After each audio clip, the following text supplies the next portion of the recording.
Semaine intensive pour les juniors du HC Université Neuchâtel, de 7 ans pour les plus jeunes à 16 ans pour les plus âgés.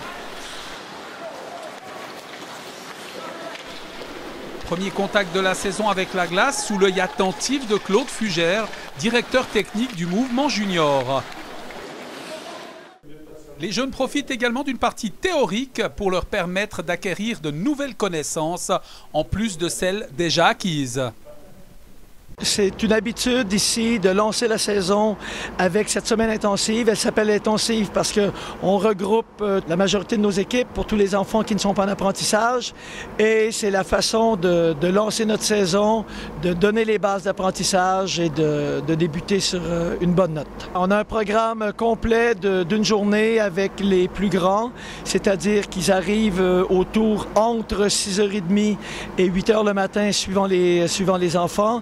Et tous les jours, les enfants ont 2 glaces, ont des théories sur différents thèmes et des séances hors glace pour travailler, que ce soit la condition physique, la coordination ou les skills dans notre espace au curling. Comment ça se passe pour toi? Bien. Qu'est-ce que tu travailles principalement durant ce camp d'entraînement, cette semaine intensive? Un peu tout. Les tirs hauts, tirs bas, les déplacements, un peu tout. Donc si vous allez vous déplacer en marche arrière, en fait, c'est de ça. En fait, si vous regardez, c'est le mouvement que vous faites avec vos patins. On a les plus petits, donc qui commencent tout juste à toucher la glace un petit peu, avec lesquels on va essayer de regarder un petit peu justement comment on explique les exercices, comment ils doivent se placer, pour avoir une espèce de compréhension globale pour qu'ils puissent suivre un entraînement.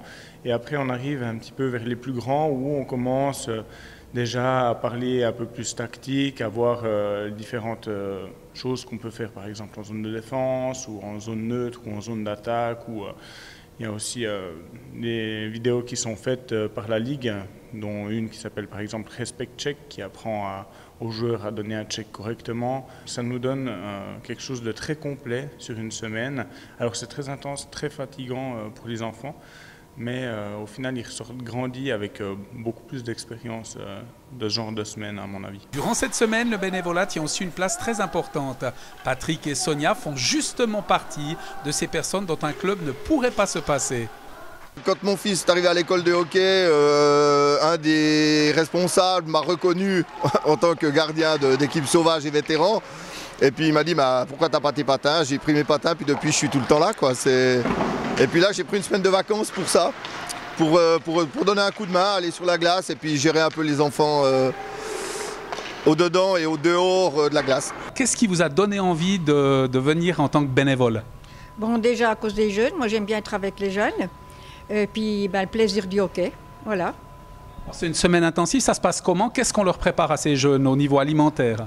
Disons vers 11h, normalement les petits, je parle des petits bambini, ils ont une collation, il y a du chocolat, des pommes, bananes. Et donc après, ils font encore un entraînement physique et après ils vont manger. C'est une tradition de plus de 20 ans, je crois, cette semaine intensive. On a 92 participants sur peut-être 120 possibles, puisque les plus grands dans le club novice junior ne peuvent pas participer.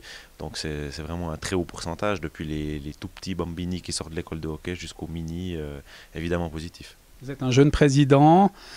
On ne le cache pas, le côté très important, c'est aussi la relève, c'est de pouvoir travailler avec des jeunes du cru. Et vous avez aussi cette structure en place pour vous permettre de le faire. Ce n'est pas un des côtés les plus importants, c'est vraiment le côté le plus important. Notre club, en 10 ans, est passé de 80 enfants sur la glace à presque 150 cette année, plus l'école de hockey qui compte 70-80 membres, donc on est à plus que 220. Donc c'est vraiment là qu'on mise, mais c'est un travail de longue haleine. Et si vous manquez une année dans le recrutement de l'école de hockey, par exemple, ça met toute la pyramide en bas et il faut c'est vraiment chaque année travailler. On voit les résultats 10, 12, 15 ans plus tard.